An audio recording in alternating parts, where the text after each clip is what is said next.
Siamo con Susanna Camusso, segretaria generale della CGIL nazionale. Sulla questione Banca Popolare di Vicenza, che ha colpito molto il territorio vicentino, ricadute sull'economia e anche occupazionali. La CGIL come sta affrontando questa situazione? Stiamo affrontando Banca Popolare di Vicenza come altre delle banche popolari con una grande attenzione al fatto che queste banche sono molto innervate sia nelle condizioni economiche delle singole persone, dei risparmiatori, sia nella economia, soprattutto quella delle piccole imprese. Proprio per questo vogliamo delle scelte che non siano scelte che sommano delle debolezze, ma che invece puntino a costruire dei gruppi di bancari solidi, anche perché sennò l'effetto sarebbe un effetto a catena non solo sulla condizione della banca ma sull'economia del territorio. C'è stata una commistione anche con i poteri locali, la Confindustria locale, dei rapporti, l'ex presidente della Confindustria era nel CDA della banca, e lei, il sindacato, come vede questa situazione? Noi crediamo che questo sia una parte dei problemi di un sistema bancario nel territorio, come dire, che è stato più dentro le logiche del governare, del garantire delle situazioni, che non invece dedicato allo sviluppo, alla concessione del credito all'economia reale, al far crescere la dimensione della piccola impresa, che pure caratterizza tanto questa regione e questa città.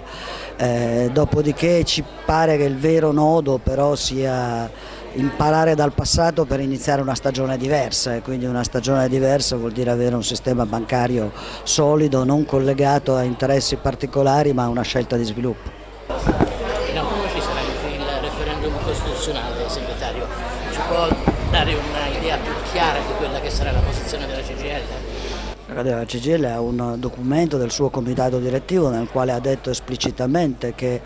non è convinto della legge costituzionale che è stata prodotta, perché non ci sono soluzioni di chiarezza rispetto all'assetto dei poteri, e come sempre un assetto dei poteri è fatto degli equilibri tra i poteri diretti e gli organi di controllo, perché la soluzione data al Senato è una soluzione pasticciata, così come è stata pasticciata tutta la vicenda delle province che si va ripetendo. La riforma del titolo quinto, così come è stata introdotta, ha i difetti opposti ma di nuovo i difetti di quella precedente, nel senso che si determina